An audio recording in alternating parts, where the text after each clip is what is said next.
अस्सलाम वालेकुम, आप देख रहे हैं डॉन न्यूज़। मैं मेज़बान अब्दुल गफ्फार पुनाब रिप्ले के एक और एपिसोड के साथ। प्रोग्राम में आज स्पेशल गुफ्तगू हम करेंगे पाकिस्तान क्रिकेट टीम के साबिक बॉलिंग कोच, हेड कोच और मादी के मायना फास्ट बॉलर वक़ार यूनुस साहब हमारे साथ मौजूद होंगे। बहुत सारी बातें हैं जो लोगों के जहनों में हैं, जानने की कोशिश करेंगे कि पाकिस्तान क्रिकेट आखिर 2 साल तक चलती किस तरह रही और फिर जो अब मामलात हुए हैं और फिर ऑब्वियसली वर्ल्ड कप करीब आ रहा है तो वक़ार यूनुस साहब की राय क्या है। ये सारी कुछ बातें जो लोगों के जहनों में, कोशिश करेंगे कि आज उनके जवाबात हासिल करें ताकि क्लैरिटी आ सके और एक ऑन द रिकॉर्ड चीज़ मौजूद हो। लेकिन पहले आपको दिखाते हैं रिप्ले हेडलाइंस। तो हेडलाइन आपने देखी और प्रोग्राम के शुरू में हम भी जो है दुआ गो हैं इंज़मामुल हक साहब की सेहतियाबी के लिए। कल अचानक जब रात में खबर आई तो पूरी दुनिया में जो है खुसूसन जो उनके फैंस हैं और क्रिकेट कम्युनिटी में बड़ी तशवीश की लहर दौड़ी, बट माशाल्लाह वो घर वापस आ चुके हैं। और साबिक कप्तान और पाकिस्तान क्रिकेट टीम के ex bowling coach, head coach Waqar Younis साहब मौजूद हैं। वक़ार भाई, बहुत शुक्रिया ज्वाइन करने के लिए। सबसे पहले तो अभी आपसे मेरी बात हो रही थी कि आप भी इंज़मामुल हक के साथ ही कल मौजूद थे अस्पताल में, तो आई थिंक बड़ी नेक ख्वाहिशात उनके लिए और आपकी भी मुलाकात हुई। आई थिंक अब माशाल्लाह वो ठीक हैं। जी, बहुत बहुत शुक्रिया गफ़ार, पहले तो प्रोग्राम पे बुलाने का, और दूसरा हाँ, इंज़माम एक परेशानी ज़रूर आई थी। रात को लेट गए, टेलीफोन आया था कि जी मुझे भी आया पर टेलीफोन, तो हम भागे भागे गए, पहुँचे वहाँ पे। अल्लाह ताला ने बड़ा करम किया है, मतलब कि जान बच गई, हर चीज़ अब खैरियत से है और घर वापस आ गए। ये बड़ी खुशी की बात है। परेशानी ज़रूर थी दुनिया भर में, आपने कहा ना, दुनिया भर में लोगों ने उनके लिए अच्छी नेक ख्वाहिशात और दुआएं की हैं, तो अल्लाह ताला ने बहुत करम किया। ठीक है, और हमारी दुआ है किसी तरह वो बिल्कुल ठीक रहें। और जैसे वसीम अकरम ने बड़ा अच्छा ट्वीट किया, आपने भी, कि हमें बड़ी ज़रूरत है इंतजाम जैसे लोगों की, और आप जो हमारे लेजेंड्स हैं 92 वर्ल्ड कप के भी और सारे जितने भी। वक़ार भाई, शुरुआत करते हैं। पुरान में थोड़ा सा फोकस सर इस हवाले से रखेंगे, बहुत सारी चीज़ें लोगों को समझ नहीं आती कि पाकिस्तान क्रिकेट के मामला चल कैसे रहे होते हैं, लेकिन चूँकि आप उस प्रोसेस से गुजरे हैं। पहली चीज़ सर जो आजकल बड़ा हॉट टॉपिक है, मैं उससे शुरुआत करना चाहूँगा, वो है जनाब के वर्ल्ड T20 के स्क्वाड में अनाउंसमेंट तो हो गया, बट बड़ी तनकीद हो रही है। आप भी सोशल मीडिया देख रहे होंगे कि फ़लाने प्लेयर को नहीं होना चाहिए, 4-5 तब्दीलियाँ हो जाएंगी, या कुछ कम से कम 2 से 3 लोग बात कर रहे हैं। वक़ार भाई, आपके ख्याल में वर्ल्ड कप का स्क्वाड जो अनाउंस हुआ और उसके बाद जो अभी करंट फॉर्म है या जो भी सिनेरियो है, अगर आप कोच होते आपकी क्या राय होती है? और ये जो इतनी सारी तब्दीलियाँ ऑन द कार्ड्स दिखाई दे रही हैं, क्या ये होनी चाहिए?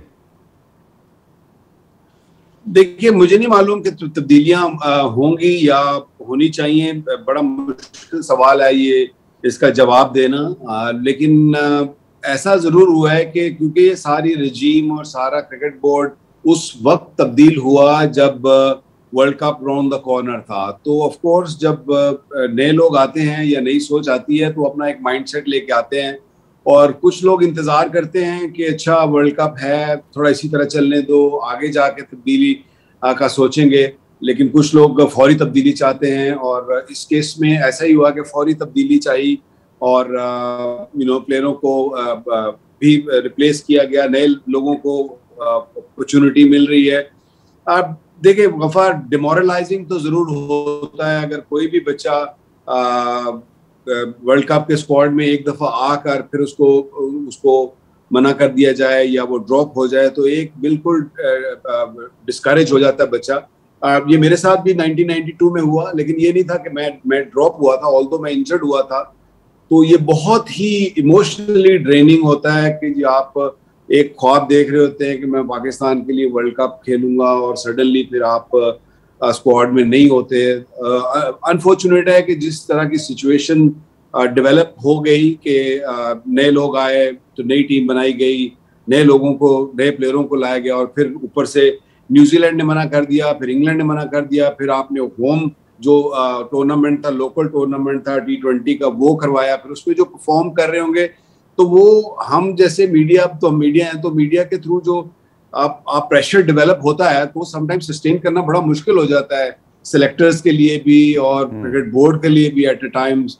तो आई फील के कि it's a tough situation for selectors, cricket board as well as for the players, क्योंकि मैं नहीं समझता कि प्लेयर उस अग्रेशन के साथ खेल सकता है जब आपके ऊपर एक तलवार लटक रही होगी कि मैं शायद वर्ल्ड कप में हूं या ना हूं, या इवन जो बाहर भी बैठे हैं वो भी उस माइंडसेट के साथ खेला जाता है टूर्नामेंट के, यार मुझे अंदर आना है किसी तरीके से, आई डोंट केयर कि कौन बाहर जाता है। तो ये सिचुएशन बड़ी ख़राब सी क्रिएट हो गई है। लेकिन आई एम श्योर के सेलेक्टर्स ने भी और क्रिकेट बोर्ड के जो भी करता धरता है उनकी बड़ी क्लोज नज़र होगी।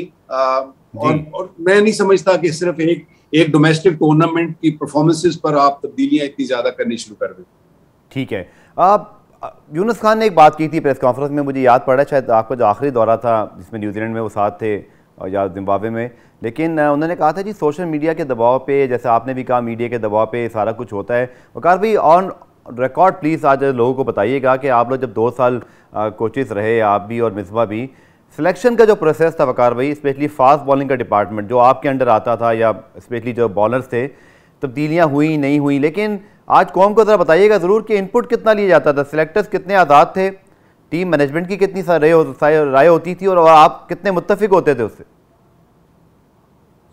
देखिए इस टेन्योर में हमारे 2 डिफरेंट सेट ऑफ सिलेक्टर्स आए ना। एक तो मिसबा खुद था, चीफ सिलेक्टर भी था, हेड कोच भी था, और दूसरा ऑफ कोर्स मोहम्मद वसीम, और फिर वही आपके जो मिसबा वैसे आपसे पूछते थे सर सिलेक्शन करते हुए? पहले एक मिनट में गफार खत्म कर लूं, क्योंकि पहले भी वो जो सिलेक्टर्स थे, जो रीजनल टीमों के कोचेस थे, वही सिलेक्टर्स थे।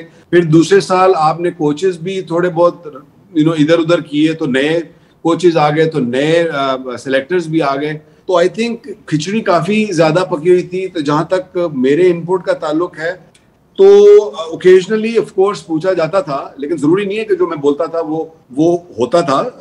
I am talking purely on bowling side of the game.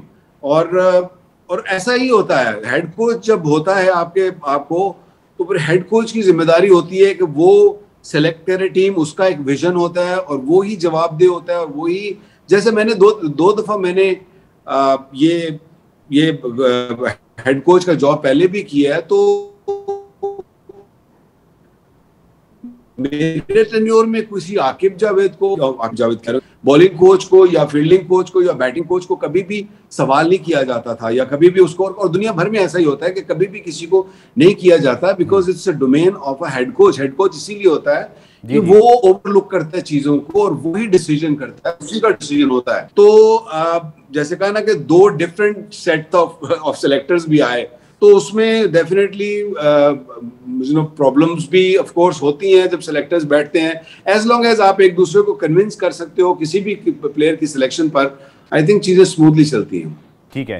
World cup से पहले एक तो आपके चेयरमैन की टेन्योर खत्म हो रहा हो, एक तो वो तब्दीली का फैसला, उसके बाद अभी हम वर्ल्ड T20 स्क्वाड से संभले नहीं हैं, 1 घंटे में वो प्रेस रिलीज आ गई जिसने पूरी पाकिस्तान क्रिकेट को हिला दिया जी कि आप और मिसबाहुल हक भी मुस्ताफ़ी हो रही है। ये जो पूरी सिचुएशन वकार भाई डेवलप हुई, थोड़ा सा इस पर मैं मज़ीद आपसे जानना चाहूँगा कि एग्जैक्टली आपने एटलीस्ट का फैसला किया, या जब नए चेयरमैन अभी आए भी नहीं थे, और क्या कोई हिंट मिला था, आपकी कोई बात हुई थी किसी से एग्जैक्टली? वकार भाई चूँकि ऐसा आइडियली होता नहीं है कि वर्ल्ड कप से पहले कोई आप जैसे बड़े नाम या मिसबा जैसे बड़े नाम 1 महीने पहले जो है वो कहें जी है कि आपको वर्कलोड का मसला है या वर्कलोड पर डाल दिया। लोग कहते हैं जी इस बात पे बिलीव नहीं आता, वो कहते हैं जी अगर ऐसा है तो फिर वकार यूनुस और मिसबाहुल हक से पूछना चाहिए कि 2 साल आप लोग टीम के साथ थे। एग्जैक्टली वकार भाई सिचुएशन क्या थी, क्या आप लोगों को फील हुआ, किसी से बात हुई, फिर ये फैसला, ये बड़ा मुश्किल फैसला था? गफार, ये भी इसको राइट ऑफ ना करिए कि जी ये कोविड का जो कोविड सिचुएशंस और क्वारंटीन सिचुएशंस, ये इसको आप राइट ऑफ नहीं कर सकते। ये प्लेयरों पे भी मेंटल हेल्थ का इशू आता है जो हम एड्रेस नहीं करते। हम समझते हैं कि शायद ये बड़ा आसान काम है, जाके खेलते ही है ना लड़के, होटल है, 5 स्टार होटल है, लेकिन इतना आसान हरगिज नहीं होता। ये बड़ा मुश्किल है, इवन लड़कों के लिए भी, कोचेस के लिए भी। मेरी तो सजेशन इवन मिसबा से भी ये बातें 2-4 दफा ऐसी हुई थी कि वन शुड टेक ब्रेक। जैसे मैं 1-2 दफा बीच में ऑस्ट्रेलिया चला गया था, तो हर इंसान को थोड़ी कहीं ना कहीं, स्पेशली इन कोविड के जमाने में, ब्रेक कहीं ना कहीं चाहिए होती, क्योंकि वो एक ऊपर चले टोर आ रहे थे, तो ये एक बहुत बड़ा इसका भी एक इफेक्ट था। दूसरा ऑफ कोर्स गफार, मैं आपको भी मालूम है कि मुझे इस क्रिकेट बोर्ड से मुंसलिक हुए साल गुजर गए हैं, 2-3-4 दफा मैं कोच बना डिफरेंट, तो मुझे आइडिया भी हो जाता है, मुझे पता चल जाता है, लोगों की माइंडसेट का भी आइडिया हो जाता है, आपको बॉडी लैंग्वेज से भी आइडिया हो जाता है। तो जब आप अनवांटेड हो जाते हैं या आपको नजर आना शुरू हो जाता है, तो फिर आपकी भी और क्रिकेट बोर्ड की भी इसी में इज्जत और मुल्क की भी इसी में इज्जत होती है कि आप ही किनारा ले लें, क्योंकि अगर आप किनारा नहीं लेंगे और फिर उसके बड़ा कंट्रोवर्सी फैलेगी या उससे बड़ा एक इश्यू बनेगा। तो आई थिंक इसीलिए बेहतरी इसी में थी कि हम इस वक्त क्रिकेट से साइड पे हो जाते हैं।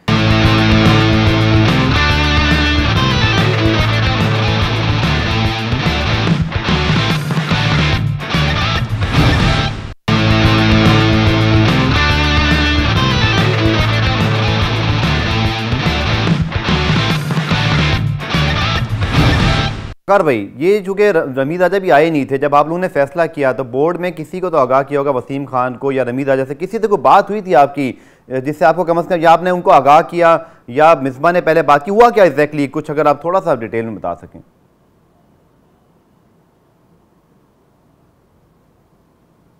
मेरी कोर्स हुई थी, ने रिजाइन का फैसला कर लिया था, या मिसबा की किसी से बात हुई हो वो मुझे नहीं मालूम, लेकिन जैसे कहा ना कि अब जब आइडिया हो जाता है तो गफ्फार, आप भी बड़ी डिफरेंट टीवी चैनल्स पे, डिफरेंट जगहों पे आपको भी अब काफी एक्सपीरियंस हो गया है, तो आपको अंदाजा हो जाता है कि कि इट्स टाइम टू गो। तो I think it was time to go, otherwise it would have been a bigger disaster. Waqar भाई, चलें, मैं आपकी बात से मुत्तफिक हूँ कि आपका इतना एक्सपीरियंस है और ज़ाहिरी बात है एज अ प्लेयर भी और इन पाकिस्तान क्रिकेट के सारे मामला को अच्छी तरह समझते हैं, बट डू यू थिंक कि ये सही हुआ? चलें, मैं इस तरह पूछ लेता हूँ कि अगर आप बहैसियत क्रिकेटर देख रहे होते इस मामले को, कोई और बॉलिंग कोच होता, कोई और इस पर हेड कोच होता और चेयरमैन की तब्दीली वर्ल्ड कप से पहले हो रही होती, क्या ये सब सही हुआ है पाकिस्तान क्रिकेट के?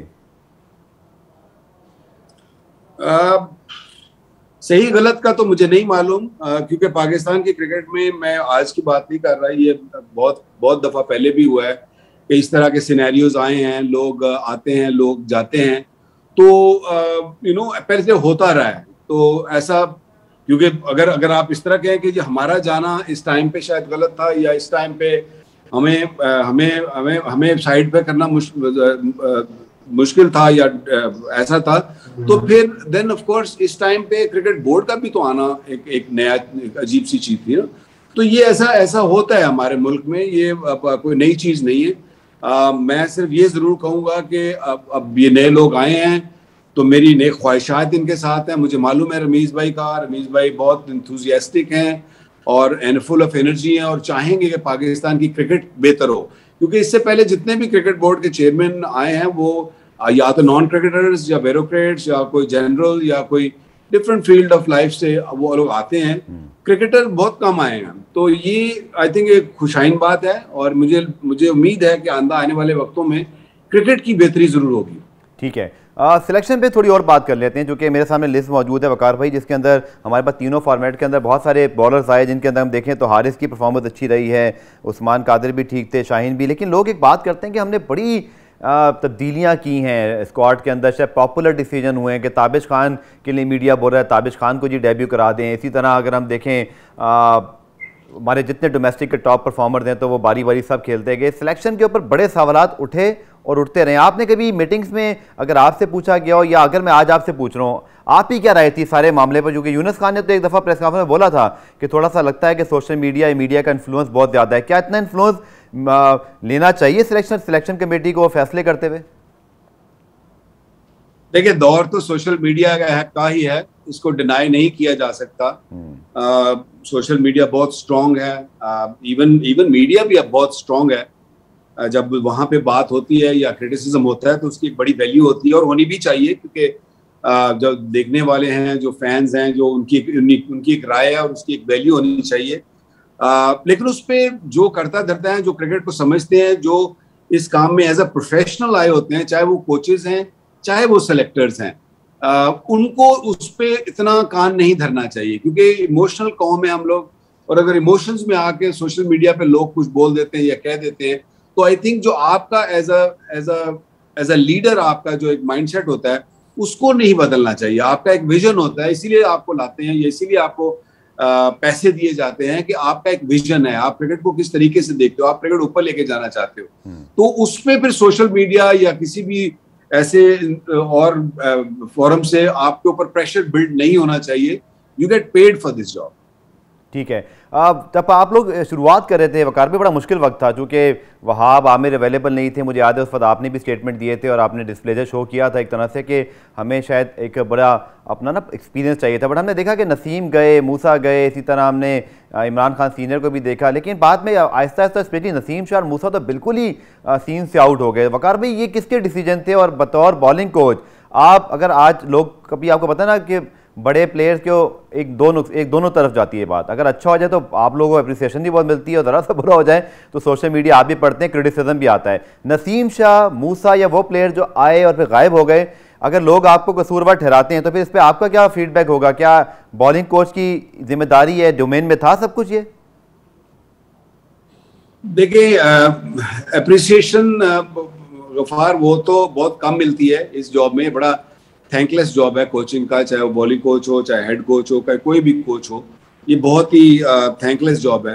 और इसमें कोई माइंड भी नहीं करना चाहिए, आपको मेंटली तैयार होना चाहिए कि जो लड़का परफॉर्म करता है उसको ही क्रेडिट भी मिलना चाहिए, क्योंकि वो ही अच्छा कर रहा है पाकिस्तान के लिए। कोचेस को ऐसा इतना क्रेडिट मिलना भी नहीं चाहिए। हाँ, ये जरूर अलबत्ता देखना चाहिए कि आपने वो 2-3 देखें, जब क्रिकेट मैच होते हैं या क्रिकेट की जो टीम डेवलप की जाती है तो उसमें आपके रजीम में 2 साल करें आप कोचिंग या 3 साल करें तो आपके रजीम में, आपके टाइम में कोई कम से कम 8 से 10 बॉलर्स खेलते हैं, ये याद रखिएगा। और आप उठा के भी देखेंगे तो इतने ही बॉलर खेले होंगे, इससे बल्कि थोड़े 1-2 कम ही खेले होंगे, लेकिन वो सारे ही सस्टेन नहीं करते हैं। सस्टेन उसमें 2-3-4 ही करते हैं। तो उसमें शाहीन शाह अफरीदी आया, हसन की वापसी हुई, Hasan is done well, Hasnain is doing well. Naseem Shah याद रखें कि 16 साल की उम्र में पाकिस्तान से पहली दफा खेला, तो एक 16 साल के बच्चे की बोन्स भी अभी उतनी तरह डेवलप नहीं हुई होती, तो वो थोड़ा टाइम लगता है। मैं अभी भी शर्तिया कह सकता हूं कि आने वाले वक्तों में नसीम शाह अगर वो फिट रहे और वो अपनी बॉलिंग जिस तरीके से कर रहे हैं वो करते रहे तो he will be a next good thing, he will be like Shaheen in the coming times. Musa का, हाँ मैं ये कहूंगा कि मूसा ने उस तरीके से एलिवेशन नहीं पकड़ी जिस तरह उसको हाइट पकड़नी चाहिए थी, लेकिन अभी भी वो खेल रहे हैं, नीचे डोमेस्टिक क्रिकेट में खेल रहे हैं, नजर उनके ऊपर सबकी है अभी भी। सो ये सारा एक नया बंच, टीनेजर्स का बंच मिला था जब हम पहली दफा कोच बने थे। तो इस बंच को एक पहले तो मर्द बनाना और मर्द बना के फिर उनसे परफॉर्मेंस बेहतर उनकी करते जाना दिन ब दिन।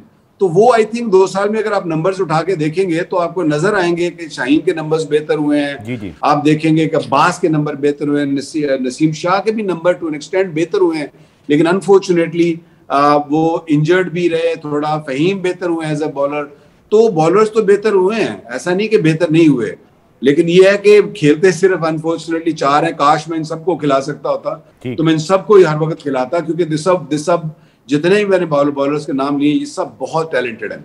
ठीक है, पुराने ब्रेक शामिल करते हैं, शॉर्ट ब्रेक है। ब्रेक से जब वापस आएंगे तो कुछ और सवालात हैं जो लोगों ने भी हमें भेजे हैं सोशल मीडिया के जरिए, वकार भाई से पूछेंगे इस शॉर्ट ब्रेक के बाद।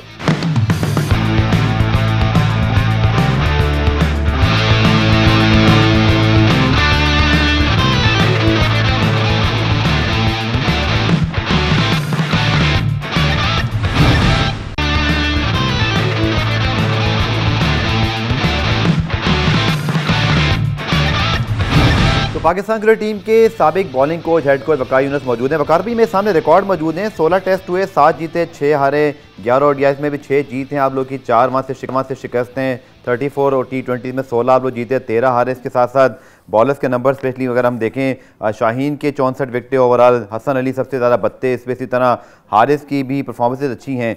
सो ठीक है, मैं समझता हूँ लोग ये ज़रूर कहते हैं कि बतौर हेड कोच मिसबाहुल हक शायद इतने एग्रेसिव नहीं है, पॉजिटिव नहीं है। एक तो ये बता दीजिएगा, आपका बड़ा क्लोज वर्क रहा, क्या ये तासुर ठीक है क्रिकेटिंग वाइज? आप क्या समझते हैं? लोग चाहते हैं ना जी आजकल बड़ी एग्रेसिव क्रिकेट हो रही है, सारे जो है वो स्टीव स्मिथ या विराट कोहली बन जाएं, बट हम मिसबाहुल हक को वहाँ से कंपैरिजन करते हैं as a leader.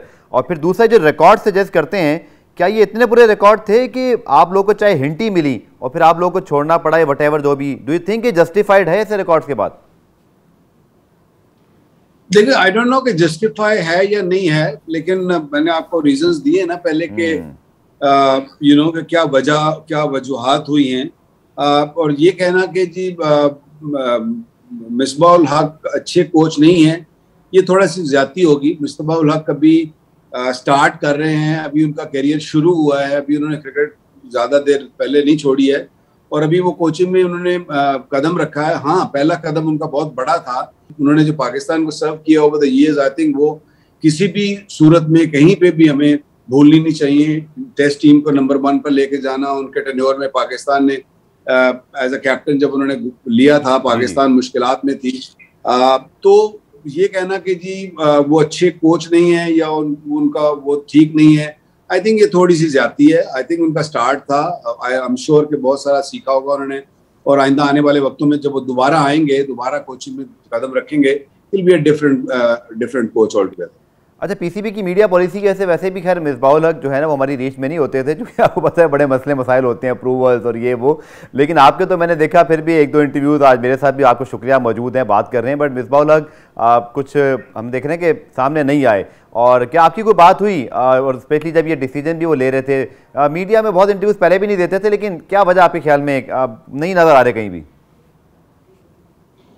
I don't no, मेरी एक दफा बात जरूर हुई है उनसे सिंस द रिटायरमेंट, और सब खैरियत से हैं। आई थिंक जब कोई कुछ लोग ऐसे होते हैं, बड़े काम होते हैं, वो सामने नहीं आना चाहते, you just want to absorb everything, all the pressures, और फिर ऑफ कोर्स वो वापस आएंगे। मेरा ख्याल है कि ये वर्ल्ड कप में आप देखेंगे उनको कि वो कहीं ना कहीं मीडिया पे जरूर बैठे होंगे और वो क्रिकेट पे ही बात कर रहे होंगे, क्योंकि क्रिकेट उनके ब्लड में है। जब से उन्होंने होश संभाला, क्रिकेट ही खेल रहे हैं, क्रिकेट ही देख रहे हैं, और क्रिकेट में ही उनको सक्सेस मिली है। तो आई एम श्योर कि he will come back, and he will come back as a very strong man. Waqar भी एज अ पाकिस्तानी जर्नलिस्ट या क्रिकेट फैन की हैसियत से अगर मैं आपसे और पीसीबी दोनों के हवाले से पूछूं कि आपने और मिसबाह उल हक ने तो ऑब्वियसली जैसे आपने कहा सेंस कर लिया, बट सर हमने तो अभी तक हेड कोच प्रॉपर्ली अपॉइंट ही नहीं किया। सकलैन मुश्ताक मौजूद थे, मेरे ख्याल में उनको भी जब फ़ोन किया होगा उनको समझ नहीं आई होगी कि वो कहाँ अचानक हेड कोच बन गए, और अब्दुल रज़ाक अचानक जो है वो बॉलिंग कोच बन गए। फिर मैथ्यू हेडन का अपॉइंटमेंट सिर्फ वर्ल्ड कप के लिए हुआ है, वो वर्ल्ड कप में डायरेक्ट आएंगे। फ्लेंडर पता नहीं कब आएंगे, कुछ अभी ये क्लैरिटी है नहीं। तो हमारे पास क्या बैकअप प्लान्स थे? चलें, मैं आपकी बात से एग्री करता हूँ, आपने कहा जी डिग्निटी होती है, सब कुछ होता है, आपको फैसला अपने लिहाज से करना पड़ता है, बट हमारी टीम का तो सर कोई इस वक्त, मुझे तो कम से कम मेरा जो छोटा मोटा एक्सपीरियंस है एज अ जर्नलिस्ट, मुझे तो लगता है कि हम बिल्कुल भी सेट नहीं हैं। हमारे पास तो हेड कोच ही नहीं है, हमें पता ही नहीं है। सकलैन मुश्ताक ने इससे पहले ऑब्वियसली इंग्लैंड में काम किया, बट यहाँ वो टीम के साथ जेल हो पाएंगे, उनके साथ कौन किस रोल में होगा, ये सब तो आम शायकीन क्रिकेट तो बड़ा कन्फ्यूज़ है। थोड़ा सा अनफॉर्चुनेट हो गया कि न्यूजीलैंड ने पुल आउट कर लिया और इंग्लैंड ने पुल आउट कर लिया, वरना आपको थोड़ा आइडिया जरूर हो जाता सकलैन का। सकलैन ने कोचिंग कर रखी है, इंग्लैंड में भी की है, ठीक है हेड कोच की जॉब नहीं की, लेकिन उनको आइडिया जरूर है। तो ये न्यूजीलैंड का टूर हम सब यही सोच रहे थे, बल्कि हम क्या, क्रिकेट बोर्ड भी प्रॉब्ली यही, उन्होंने भी यही दिमाग में सोच रखा था कि ये हम इस न्यूजीलैंड के टूर को और अगला जो इंग्लैंड के दो मैचेस हैं उनको हम एक ट्रायल बेसिस पे उसको करते हैं। जबकि उन्होंने जो दो कोचेस, जो फॉरेनर्स कोचेस हैं, वो उन्होंने पहले अनाउंस कर दिए थे कि वो 2 आएंगे, लेकिन ये सब कुछ ट्रायल बेसिस पे था कि देखेंगे कि ये जो हमारे जो लोकल कोचेस हैं, जो होम मेड कोचेस हैं, ये किस तरह की परफॉर्मेंस देते हैं। तो आई गेस उनका भी यही आइडिया था कि अगर ये अच्छा करेंगे भाई, अब ये ट्रायल वर्ल्ड कप में डायरेक्ट होगा, अब ये ट्रायल डायरेक्ट वर्ल्ड कप में होगा। टू बी ऑनेस्ट गफ्फार, मैं इसका जवाब नहीं दे सकता। मुझे नहीं मालूम कि हेड कोच कौन होगा, या वो जो फॉरेनर्स आ रहे हैं उनमें से कोई हेड कोच होगा, या सकलैन ही कंटिन्यू करेंगे। अभी कोई क्लैरिटी इसमें जितनी आपको है उतनी ही मुझे है। सर, वर्नन फेलंडर और मैथ्यू हेडन की अपॉइंटमेंट पे आप ही क्या राय है? चूंकि सिर्फ कंसल्टेंट बेस आए हैं वर्ल्ड कप के लिए, कोई भी बड़ा प्लेयर क्या एक 15 दिन पहले, 5 दिन पहले या डायरेक्ट दुबई पहुंच के कोई इम्पैक्ट क्रिएट कर सकता है? गफार, अगर मैं हूं तो मैं तो ये जो अभी हम T20 कप खेल रहे हैं टूर्नामेंट, इसमें उन फॉरेन कोचेस को मैं जरूर इनवाइट करता, उनको बोलता कि आप आइए।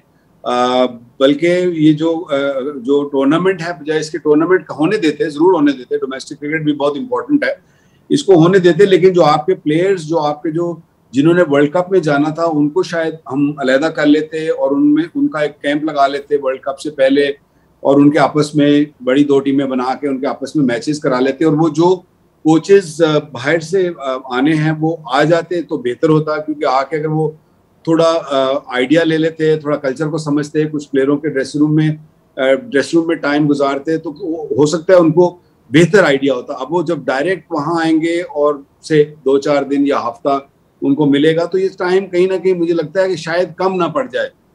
दोनों अपने टाइम के बड़े अच्छे प्लेयर रहे हैं, नो डाउट। मैथ्यू हेडन तो वेरी रिनोन बैट्समैन है, ओपनिंग बैट्समैन है और हार्ड हिटिंग बैट्समैन है। तो उनको इसी बुनियाद पर लाया क्योंकि वो खुद अच्छा खेलते थे, तो मुझे उम्मीद है कि वो इन लड़कों को भी गाइड कर सकेंगे, और एक ऑस्ट्रेलियन जो रगेडनेस है वो भी लड़कों को कुछ गाइड कर सकेंगे। फ्लेंडर का थोड़ा ये है कि फ्लेंडर क्योंकि मेनली टेस्ट बॉलर कंसिडर किए जाते हैं, उनका मुझे थोड़ा सा हुआ, मतलब मुझे थोड़ा सा था कि वो अगर आ रहे हैं तो उनका इतना T20 का नाम, T20 इतनी ज्यादा खेले हैं, और उनका इतना कोचिंग का आई डोंट नो, मुझे टू बी ऑनेस्ट मुझे उनका बैकग्राउंड कोचिंग का नहीं इतना आइडिया है, लेकिन this is something Ramiz bhai wanted to do. Ramiz bhai wanted to bring the foreigners. So I think let's hope कि ये सारे परफॉर्म करें और पाकिस्तान अल्लाह करे ये वर्ल्ड कप जीते। टैलेंट वाइज तो पाकिस्तान में कोई शक नहीं है कि प्लेयर्स हैं ऐसे, लेकिन सिर्फ ये है कि क्लिक करने की बात है, और on the day they should be able to handle the pressure. Sir, मुल्की कोच गैर मुल्की कोच, अब ये पाकिस्तान में नहीं इंडिया में भी ये बहुत ज़्यादा बात खैर, अभी रवि शास्त्री मौजूद हैं और सक्सेसफुली हम कह सकते हैं किसी हद तक, लेकिन हमारे यहाँ बड़ी बहस होती है जी कि हमारे जो सारे जो मुल्की प्लेयर्स हैं, जो सुपरस्टार्स हैं, आप हैं या इंतमाम हैं, शायद एक आम तासुर है कि क्या जेल नहीं हो पाते। इसी तरह अगर गैर मुल्की कोच आता है तो प्लेयर्स के शायद फीडबैक ये होते हैं कि अंडरस्टैंडिंग और लैंग्वेज और सारे मैटर। आपकी क्या सारी ऑब्जर्वेशन है? आपने चूंकि गैर मुल्की कोच के साथ भी काम किया, मुल्की कोच के साथ भी काम किया, what's your take on this कि हमारी क्रिकेट को सूट क्या करता है आखिर? गफार, पिछले 20-25 साल से मैं कोचिंग में मुंसलिक हूँ। मैंने बॉब बुलमर के साथ भी काम किया, रिचर्ड पाइबल्स के साथ भी काम किया, फिर उसके बाद वॉटमोर भी आए, जेफ लॉसन भी आए, बहुत सारे फॉरेनर कोचेस भी पाकिस्तान की टीमों को कोच करके गए हैं।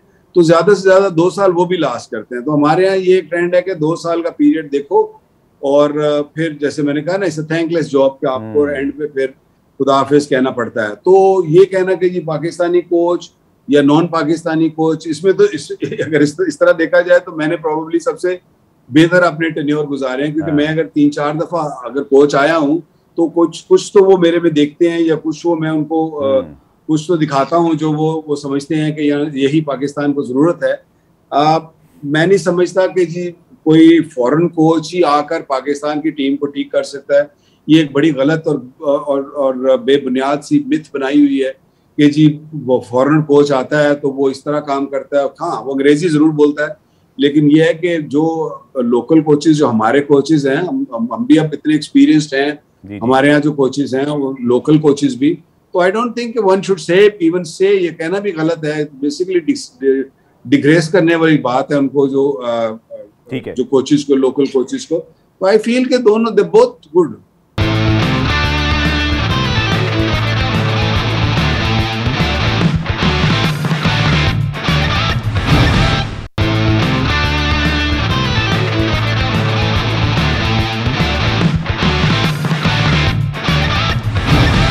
आखिरी 2 सवाल वकार भाई, और आई थिंक इस बात पे तो मैं ऑन रिकॉर्ड ये ज़रूर बात बोलूँगा अपनी ऑब्जर्वेशन कि मैंने हमेशा ये कहा है कि वकार भाई चाहे 3 मरतबा आए, 4 मरतबा आए, लेकिन ग्राउंड में काम किया। 2011 के वर्ल्ड कप में मेरा इत्तेफाक हुआ था, श्रीलंका में हम मौजूद थे, वहाँ भी कोचिंग करते हुए आप लोगों को देखा।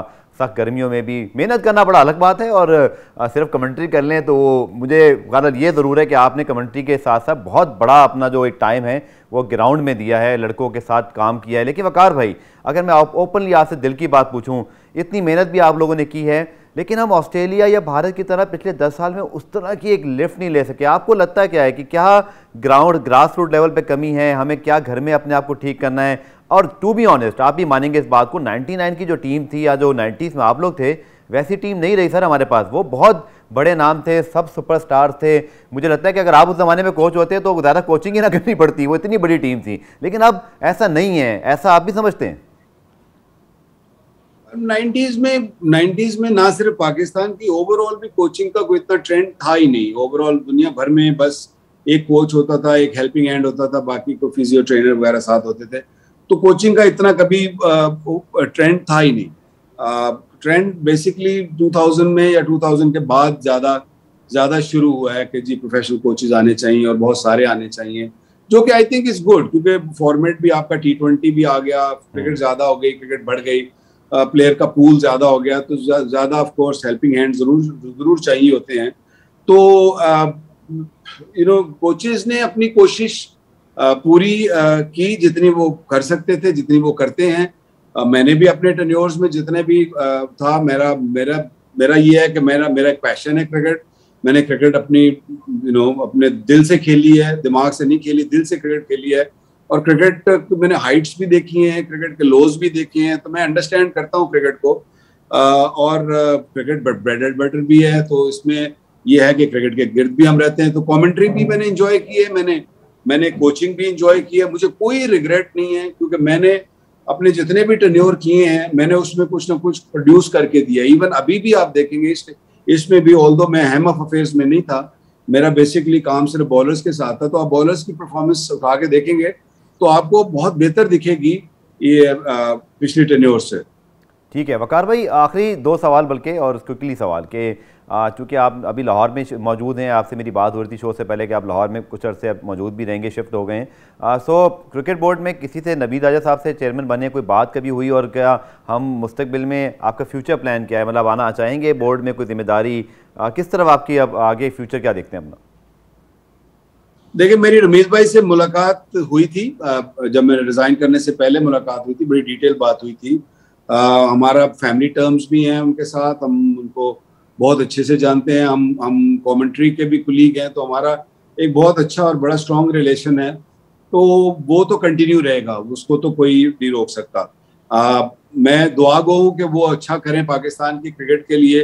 अभी तक कोई ऐसा मैंने भी नहीं सोचा ना, probably I don't know, cricket board को तो आते ही I feel sorry for Rameez भाई एंड कंपनी के आते ही उनको इतनी सारी मुश्किलात पड़ गई, तो वो उनको उसमें ही वो इतने उलझ गए हैं कि उनको और कुछ सोचने का इसका मेरा नहीं ख्याल, वो सोच भी रहे होंगे। तो अभी तो कोई ऐसा कोई ख्याल नहीं है। अभी वर्ल्ड कप आ रहा है, इसमें देखेंगे किसी या टीवी चैनल्स पे किसी पे बैठ के गुफ्तगू करेंगे, क्योंकि वर्ल्ड कप एक बहुत बड़ा टूर्नामेंट होता है।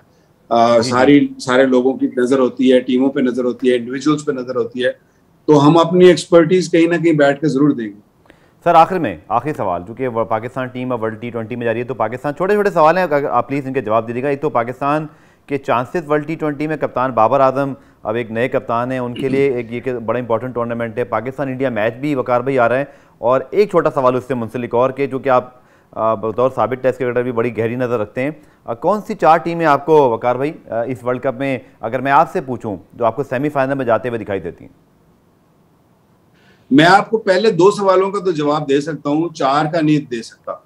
अच्छा, आखिरी सवाल का 5 और 6 भी बता सकते हैं। तो मेरे लिए मुश्किल होगा, क्योंकि T20 क्रिकेट में किसी को भी प्रेडिक्ट नहीं किया जा सकता। पाकिस्तान की टीम में टैलेंट जरूर है, इसमें कोई शक नहीं है। जो टीम सिलेक्ट हुई है उसमें पोटेंशियल है, नंबर्स शायद उस तरह नहीं बता रहे, क्योंकि नंबर्स थोड़े से फॉर्म अच्छी नहीं है, रिसेंट फॉर्म अच्छी नहीं है, तो नंबर्स नहीं बता रहे। लेकिन अगर उनको उनकी पोटेंशियल, उनका स्किल और उनकी टैलेंट देखा जाए तो उनमें टैलेंट है, बॉलिंग में टैलेंट है to defend any total. So I feel कि पाकिस्तान के पास फेयर चांस है, अगर वो फेयरलेस क्रिकेट जो हम बात करते हैं और एक के अपना जो प्रेशर है उसको हैंडल कर सकें, अगर वो उस तरीके से अगर पाकिस्तान ने खेला, तो आई फील के पाकिस्तान के पास बहुत अच्छा चांस है वर्ल्ड कप जीतने का। दूसरा सवाल आप दोबारा कीजिए, मैं बोल। Pakistan India match, Pakistan India match, Babar Azam is a wonderful character, बहुत ही अच्छा प्लेयर है, नो डाउट अबाउट दैट। कप्तानी अभी ऑफ कोर्स न्यू है, हम देखें ना, हम हर चीज नई दे देते हैं किसी बच्चे को भी या किसी भी कोच को भी, किसी को, तो उसमें आई थिंक थोड़ा सा भी उसको और टाइम दें। He's a wonderful character. He will learn. I think सीख जाएगा तो he will become a very fine captain also. और दूसरा ये कि इंडिया पाकिस्तान की गेम हमेशा इमोशनल गेम होती है। हम अभी देखिएगा, आप जब ये दिन नजदीक आएंगे, हम सारे बढ़के मारने शुरू हो जाएंगे, उधर से इंडिया से बढ़के लगेंगी, इधर से पाकिस्तान से बढ़के लगेंगी। तो इमोशनल मैच है। हम सब, हमारी दिली दुआ है कि पाकिस्तान जीते। पाकिस्तान ने लास्ट टाइम चैंपियंस ट्रॉफी में इनको अच्छे तरीके से रगड़ा था, अच्छा तरीके से मारा था, और हमारी दिली दुआ है कि हम फिर इस दफा पहला ही मैच जीते, ताकि जो एक वैसे भी एक जो टेंशन सी है कोविड की वजह से भी है वो भी रिलीज हो और पाकिस्तान अब अच्छा खेले। पोटेंशियल है, जैसे मैंने कहा ना, पाकिस्तान को फियरलेस और पाकिस्तान को न डर होकर क्रिकेट खेलनी पड़ेगी, जैसे कि चैंपियंस ट्रॉफी के फाइनल में खेली थी। अच्छा, नईमी राजा ने कहा जी मैं काम करने आया हूं और मैं काम करके दिखाऊंगा, और उन्होंने बड़ी, जो आपकी पहली प्रेस कॉन्फ्रेंस सुनी होगी, कोई ऐसा चीज़ जो आखिर में आप एडवाइस करना चाहें नईमी राजा साहब को कि अगर बतौर चेयरमैन वो आए हैं, आप लोग के कोलीग भी हैं, अच्छी तरह आप लोग एक दूसरे को जानते हैं, साबिक कप्तान हैं, जैसे वो खुद कह रहे थे जी मेरे नाम का बोर्ड लगा हुआ है, मैं कुछ अर्न करके यहाँ पर आया हूँ और मुझे किसी वजह से यहाँ भेजा गया है। बड़ा रेयर हुआ है वकार भाई कि कोई इस तरह का यंग रिलेटिवली, जो किससे पहले एजाज बट थे या बाकी लोग, लेकिन ये एनर्जेटिक हैं जैसे आपने भी कहा, और फिर आप सब माशाल्लाह बड़े एक्टिवली इन्वॉल्व हैं। कोई ऐसी चीज़ आखिर में वकार भाई हमारे शो की आप मुनासबत से कहना चाहें जो आपके ख्याल में वो एरियाज जिनको नईमी राजा को ज़रूर मतलब टच करना चाहिए? ऑनेस्टली गफार मियां, आई डोंट थिंक इस टाइम रमीज भाई इस माइंडसेट में है कि उनको कोई मशवरा भी दिया जाए। इस come with the mindset, let him try out those things, जो भी वो सोच के आए हैं या जो भी वो करना चाहते हैं, I think let him do that. हम क्रिटिक्स बैठे हुए हैं ना, बाद में हमें अगर वो सही नहीं होगा तो हम क्रिटिक्स कर रहे होंगे, वो उन क्रिटिक्स में अगर हम अच्छे इंसान होंगे तो हम उन क्रिटिक्स में उनको मशवरे भी देंगे, उनकी पॉजिटिव चीज बताएंगे। तो आई थिंक इस टाइम उनको मशवरा देना भी गलत होगा, और उनको मशवरा मेरा नहीं ख्याल को लेने के इस टाइम मूड में भी होंगे। तो आई फील के let him do what he thinks is right, and I am sure कि नोइंग हिम, जितना मैं उनको अच्छे तरीके से जानता हूँ, he will do really good for Pakistan cricket. बहुत बहुत शुक्रिया वकार यूनुस साहब आपका, और नेक ख्वाहिशात भी। पाकिस्तान टीम के साबिक हेड कोच, बॉलिंग कोच वकार यूनुस मौजूद थे। कोशिश की कि आप सबके जहनों में जो सवालात हैं, जो चेंजेस हुए वर्ल्ड कप से पहले या जो अब मुमकिन है, या जो फ्यूचर है पाकिस्तान क्रिकेट के, इस हवाले से वकार यूनुस साहब से बात की जाए। पाकिस्तान क्रिकेट से बहुत ज़्यादा जुड़े रहे हैं पिछले 15 सालों में, और शायद जो उनकी आपने बातें सुनी हैं ये एक ट्रू रिफ्लेक्शन है कि पाकिस्तान क्रिकेट किस अंदाज से चल रही है और आगे क्या हो सकता है। पुराना रिप्ले आज देखने का शुक्रिया। कल दोबारा से मुलाकात होगी, तब तक के लिए अल्लाह हाफ़िज़।